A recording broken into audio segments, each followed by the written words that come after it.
Hey guys, just hanging out with my goat here. We are, I actually forget the name of this island, but we just visited the southernmost point in all of Japan. And now we're biking around this agricultural island. And I tell you, I don't really care that much about the Eiffel Tower, Taj Mahal.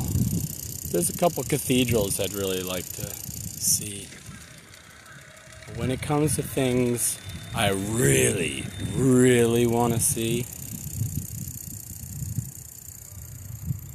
the southernmost vending machine in Japan is tops of the list. I would wait in line for a long, long time to be able to check out the southernmost vending machine in Japan. Yeah. Oh yeah.